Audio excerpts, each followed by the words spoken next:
Hello, everyone, and welcome to another edition of Best Bet. I am your host, Frank Scatoni, and we've got another terrific card on tap here at Del Mar with an 11-race program that features the always interesting Eddie Reed Stakes.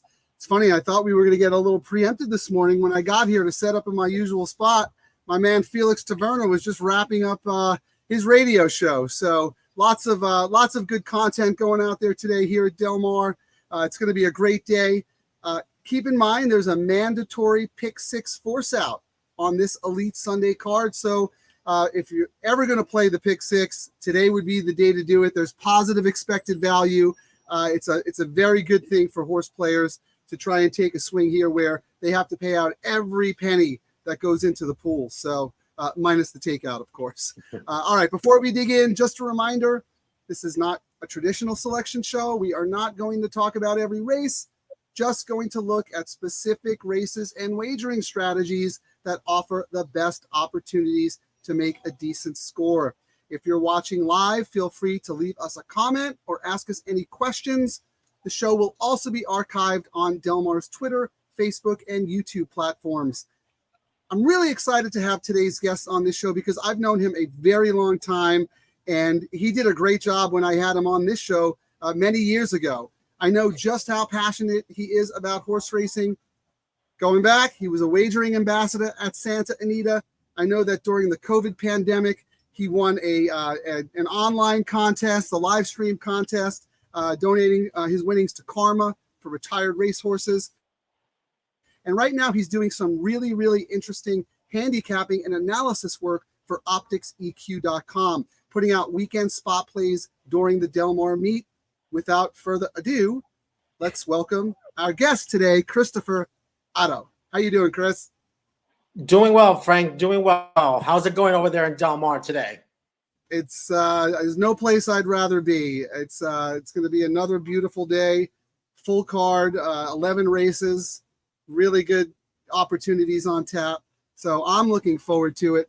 I hope I can see you down here pretty soon. I know you like to make the trip down from the LA area, so we'll look forward to seeing you later in the meet. But look, horse racing is a tough game, and you and I know that the industry does a lot of things wrong, and that's very frustrating for horse players time in and time out. So I have tremendous admiration for someone like you who is so passionate about the game. You were a wagering ambassador at Santa Anita. You're involved, that tournament donation to Karma. Tell us a little bit about how you got into racing, why you love it so much, and what your involvement is in the industry. It started when I was 5. My father was the one who introduced me to horse racing back in 1985 with a horse called Snow Chief, and then ever since then it just took off. So in college, that was when I was in like around 7 or 8, that was around the years of Ali Sheba, Sunday Silence, Winning Colors, Precisionist. And that's when I tried to learn, that's when I tried to absorb doing the daily racing form. Then when I went into college, Tiz Now, Go Zapper, all those good horses came in. And then after college, it was just about, okay, go back to the corporate life, but then I still wanted to do something in horse racing. So at Santa Anita back in 2015, thanks to Jody Velagari, hi Jody, that she was able to get me involved with the wagering ambassador program at Santa Anita, and then from there I was able to expand that role working for the Breeders' Cup in 2016 and 2017. So that was an awesome experience. Then went to Kentucky, visited the horse farms, visited Keeneland. It was just eye-opening to see what the people behind the scenes work with with these horses. Some of the horses are treated, so I hate to say it, are treated sometimes better than human beings, but that's true. That's how much passion and love we have for them. And then during the COVID years, George and Chappie invited me to do the Karma tournament where you have $300 of wagers to play with, real money that was going towards the Karma Charitable Foundation, and I turned $600 into $5,000. Nice. And so that was great, and it was similar to what the format will be here today. Is just we're not going to pick every single race, but we're going to look for the best opportunity where I feel a favorite is vulnerable, and then being able to maximize my opinion against that favorite in different bets. And so now what I'm doing is doing some freelance work for Optics EQ, which is a great tool that allows horse players to see optic trip notes through optics notes, and a very sophisticated pace projection screen called optics plot, which pretty much puts horses in different areas in four different quadrants about whose horses are going to be early, mid pack, or horse coming from behind.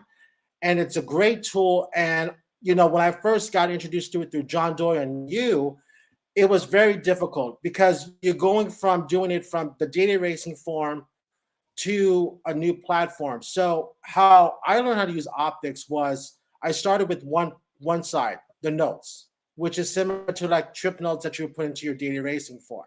And then Right. once you got comfortable with those notes, then you went into the pace side of it and looking at the optics plot.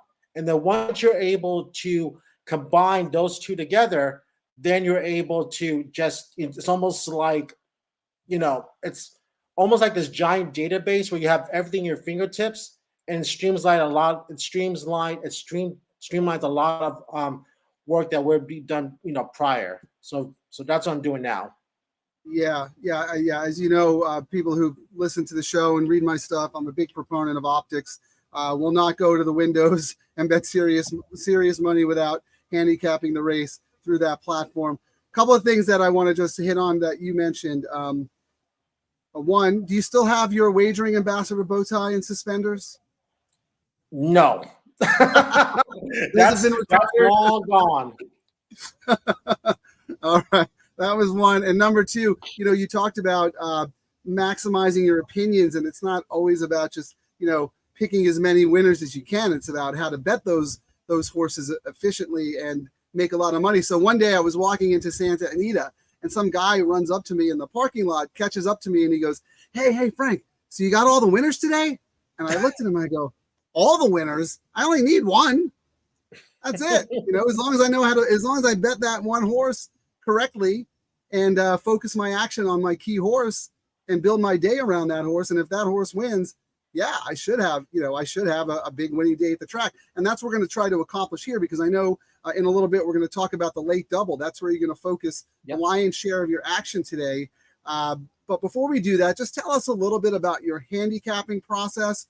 I know you mentioned using optics and how you use that platform, but are there certain things that you look for when you're just kind of like, looking through the entries, looking through the cards, seeing if there's certain races that you really want to focus on and why?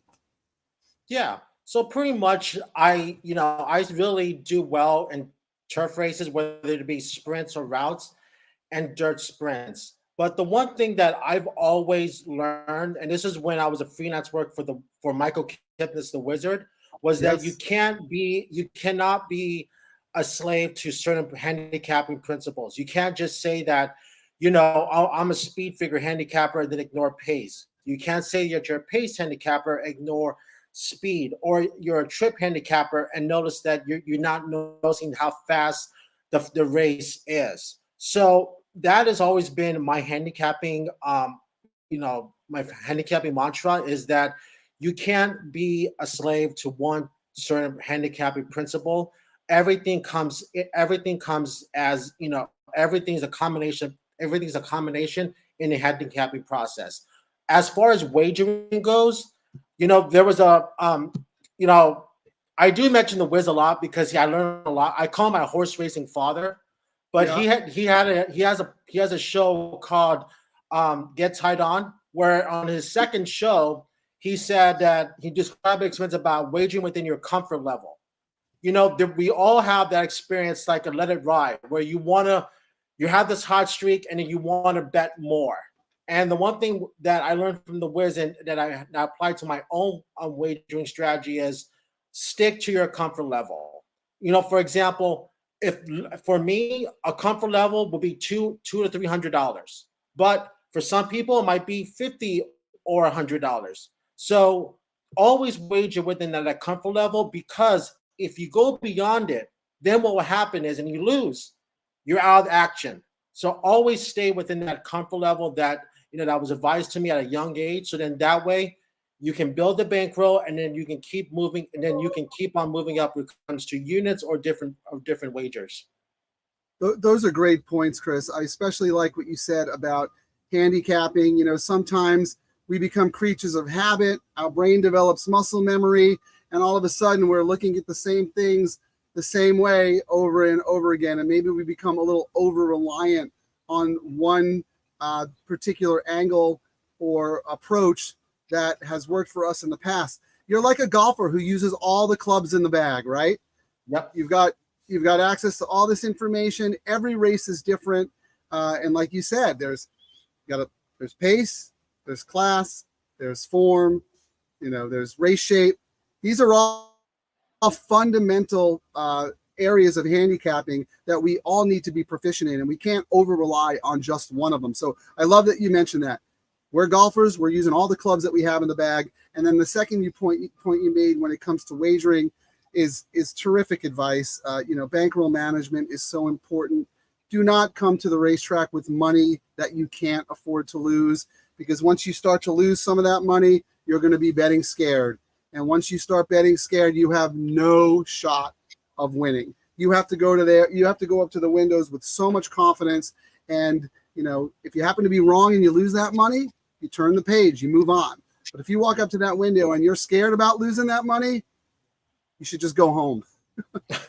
And please, I think we talked about this right before, but please don't let photos and DQs bother your mental psyche when you are wagering. I already had one DQ and 2 photos that cost me money so far this meet. What do? Turn the page. That's it. That's all you can do, because what will happen is, like you mentioned, Frank, is that you start chasing. And when you start chasing, that's when you get deeper into the hole. So yeah, I knew a friend of mine was at Del Mar yesterday, and I love Slow Down Andy, and he got beat by a horse that I like third. And he said to me, "How come you didn't box it?" I just said, "Well, my strongest opinion was Slow Down Andy. I felt that based on the expected trip, he was gonna get the first run, and then Senior Buscador will try to catch him and miss him late." Well, I was wrong, but you know what? I turn the page and move on. That's all I can do. That's it. Well, it was funny. We were talking a little bit before the show how you were saying you had a friend still complaining a week later about a bad beat that you guys took, and we were laughing and said, You're still talking about that? I've had 3 bad beats since then. Just keep moving. You got to keep moving forward. You have to be so resilient in this game. I always joke and say that everybody should have to do like a 1-year internship at the racetrack and learn how to lose gracefully and lose tough photos and bad beats, because it helps you build resiliency and fortitude, and it help you deal with the real big things in life that are going to come your way. So the racetrack builds character, as you know, right, Chris? It certainly does. Yeah. And that's one thing. I'm glad that you talked about that. Moving on from tough beats, because that's one thing that I admired many things about my friend Leo Vukmanovich, but one thing that I admire most is his mental fortitude. I've seen him take so many tough beats that cost potential tens and thousands of dollars, and you know what? Shrugs it off, because he knows it's going to go the other way at some point. He's a great handicapper. He's a great bettor. He sticks to his process. He's going to win at some point. You can't let the randomness and the vagaries of this sport wear you down, because once they do, you've got no shot at winning. Yeah. And another thing before we start talking about the races is that we're not going to do not come to the races thinking you're going to pick 11 winners in a row. Right. That's just not going to happen. Not everyone's going to have the Richard Dreyfuss let it ride scenario. And let it ride. Do that. I always say, if you have a limited budget, pick a couple of spots throughout the card and enjoy yourself, versus betting $2 to win in place or show on every single race because you need to have action. obviously we all here to make money, but to make money, sometimes you have to sacrifice action to get to make action. What I'm trying to say is that you have to pass certain races that you don't have the strong opinion, so that way you can allocate your money towards the races where you have the strongest opinion on the card, and you can make the most amount of money. And you know what? Sometimes you don't even have to pick winners to make money at the racetrack. I have a friend who is terrific at playing supers, and his whole strategy is just finding that bomb at 20, 30 to 1 who's going to finish third or fourth or second and just blow it all up. So that's his strategy, and that's how he makes money. He doesn't care who's going to win the race. He'll cover a bunch of different horses who he thinks can win, but he's more interested in that horse that's going to blow up the exotics, because nobody else is using that horse to sneak in at a huge price. So it's not always about picking winners. And, if someone came up to you and said, I mean, I know the answer to this question, but just to simple, little reductivism to simplify it. Someone came up to you and said, Chris, would you rather, sweep the card or, hit your best bet and, win $2,000? What would you take? $2,000. Exactly. You want a pat on the back, or you want cash money? Come on.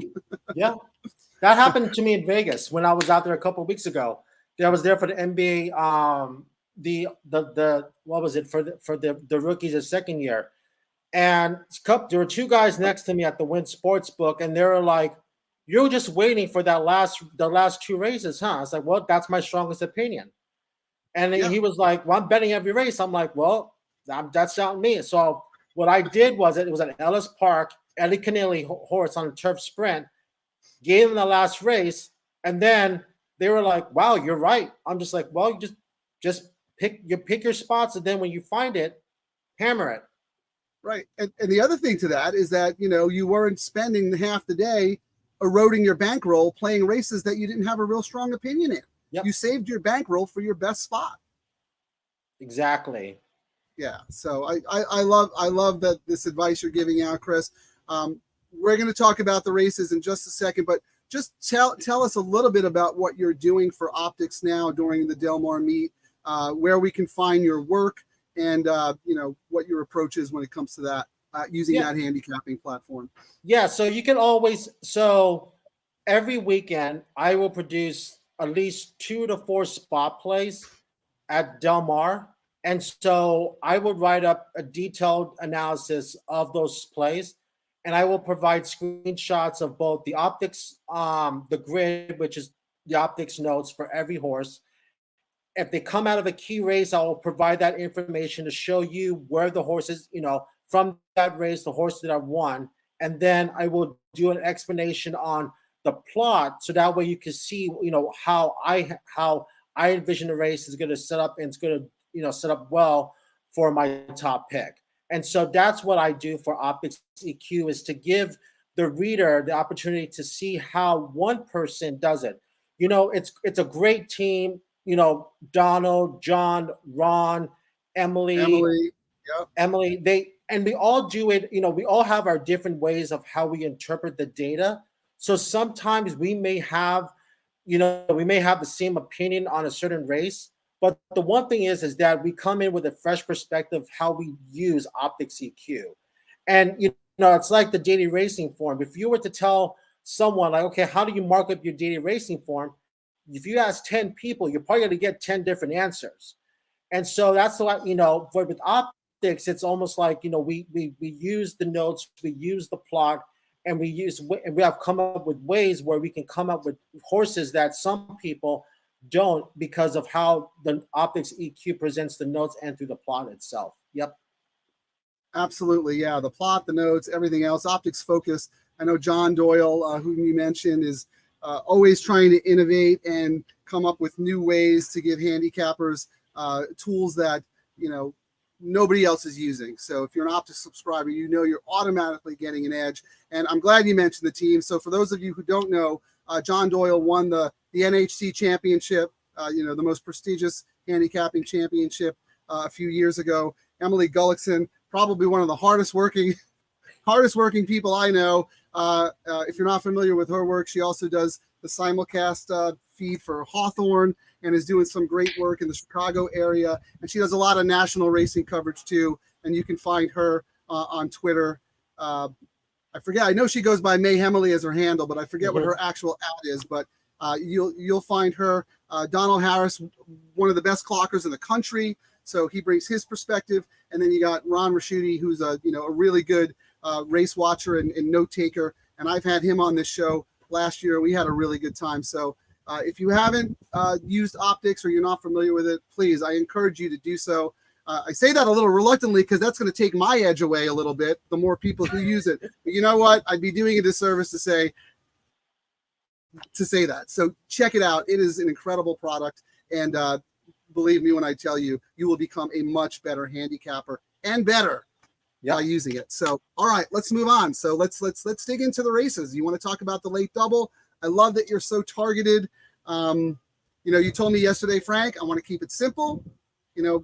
We have a tendency to get carried away here, try to play every race, try to spread, try to catch a bunch of different things, dilute our wagers, so throwing in horses that, we're just maybe scared of them trying to beat us or whatever.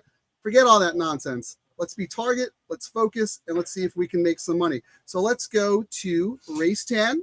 It's an $80,000 optional claimer, non-winners of 2, contested at 8 furlongs on the main track.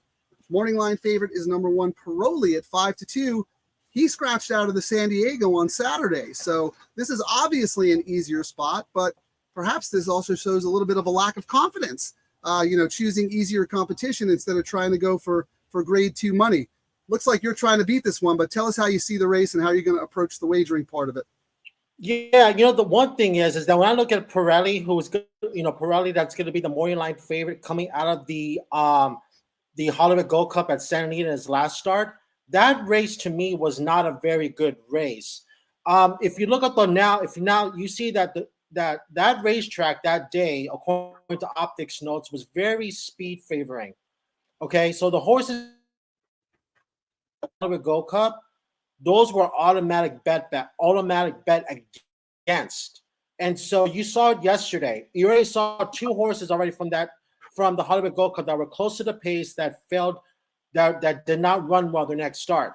One that was time to say was the third place finisher who came back to finish off the board in the Cougar Stakes last week, and then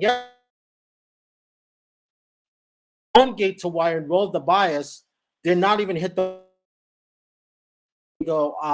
handicap. And Perez that of that bias was moderate pace. I don't shape where you're gonna see it's my hand to who's a sprinter stretching out. He's gonna lead from Chile, Migagnik, who won a Group 1 going, gate to wire ride. So this race is, and I'm going to focus my attention around 2 horses that are going to be coming from off the pace. So number 5, Perfect Flight, looks very ugly on form. He's finished 7th, 8th, or 9th in 3 of his last 4 starts.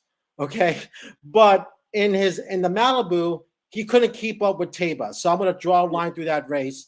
In the San Pasqual, he had a very bad start and a very questionable ride in that race against the flow of the race, and then he caught a sloppy track, in his last, 2 starts back, and then he didn't finish anywhere in his last start. Churchill Downs behind a winner who came back to win the John Nehru.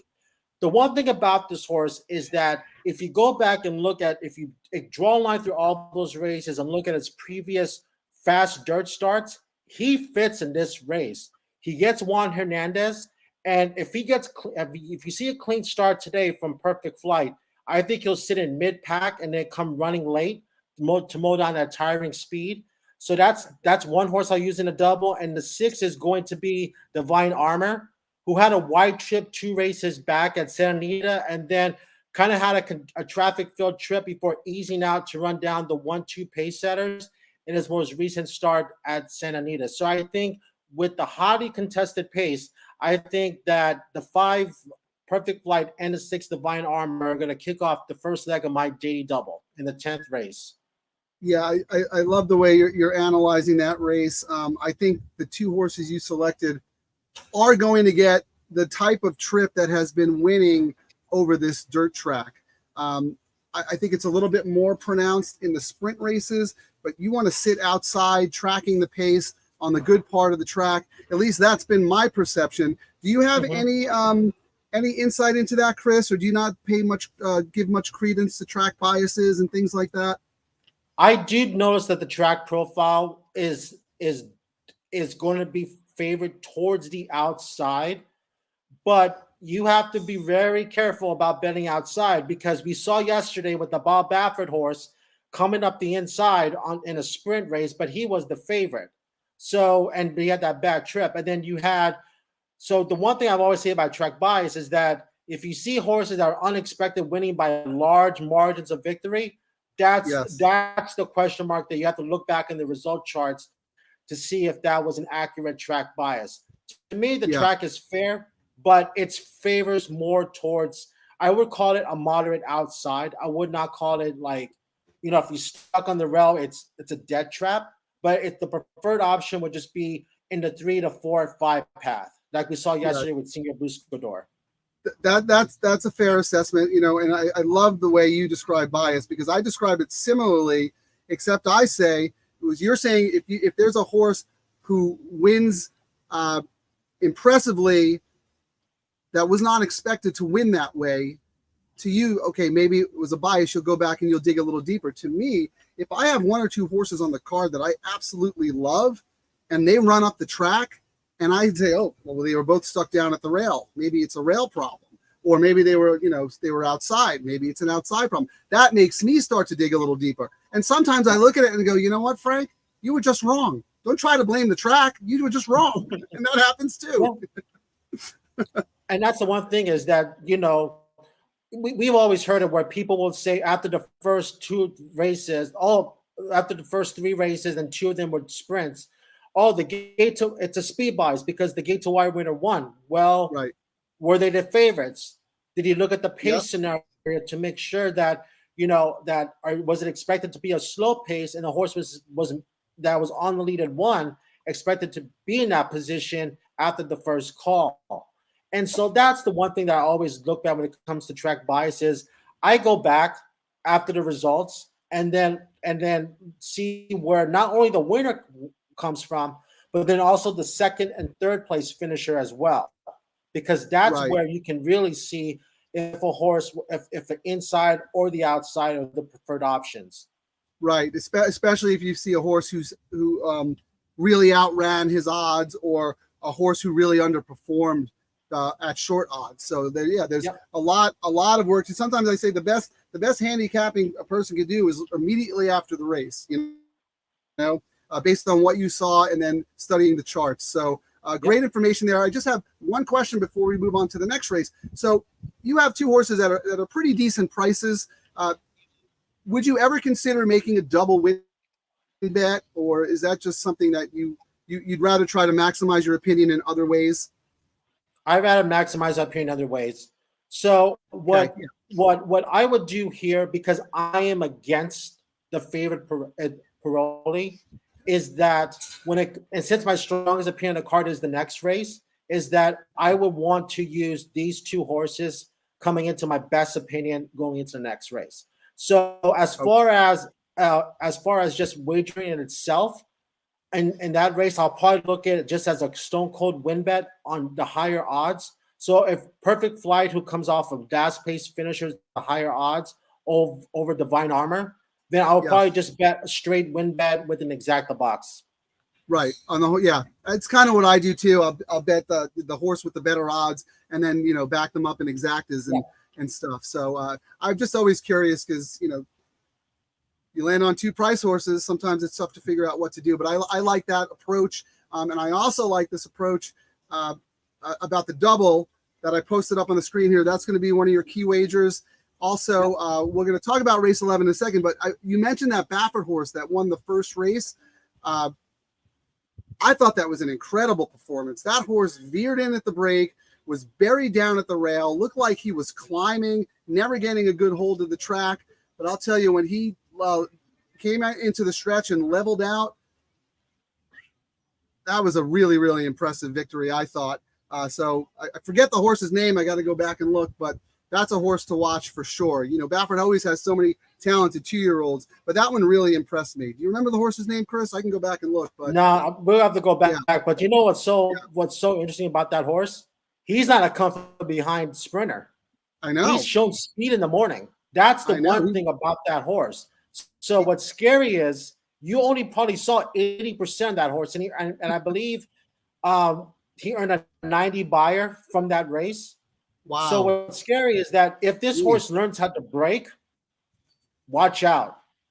That's crazy. I didn't realize the buyer figure came back that big, but that's huge for a 2-year-old, especially on this track where I don't think the inside is especially where you want to be. That horse was very impressive. And after this, I'll go back and look at the name and I'll tweet it out. Huh? Yeah, he got out huge after the wire too. Oh yeah, that's a nice horse. All right, let's move on. So race 10, Chris is suggesting a double 5-6 with 3. Tell us about the 3 in race 11. I don't even have to set it up. I'll just let you talk about it. Okay, so the last race on the card is a race that I really like when I first started handicapping the race, because the number 5 Fast Chad is the tepid morning line favorite at 7-2, and I'm trying to beat this horse. So this horse has already lost twice as the favorite, once at even money, the other at 6-5 at Golden Gate. And then his last start against Straight Maidens at Santa Anita, it shows that he made a little run, but he only really passed tired rivals because he was far back early. Then when the horses entered the stretch, all he did was just pass tired horses. He didn't make any type of significant ground whatsoever. He's a horse that doesn't have a whole lot of early speed. And the one thing about the optics plotter would tell you is that if it's going to be a highly contested or it's going to be a moderate to slow pace race. So I'm of the opinion that I'm going to just beat the 5 Fast Chad, and I'm going to go for number 3 Son of Thunder, who has never raced here at Del Mar. So he qualifies as part of the Ship and Win program here at Del Mar. And the one I like about this horse is that he has tactical speed, and he's now going to drop in for a claiming tag on the turf for the first time. So in his race at Keeneland, he ran to a very fast gate to wire maiden winner, where he was part of the pace and then tired late to finish 8th. And then in his next start at Horseshoe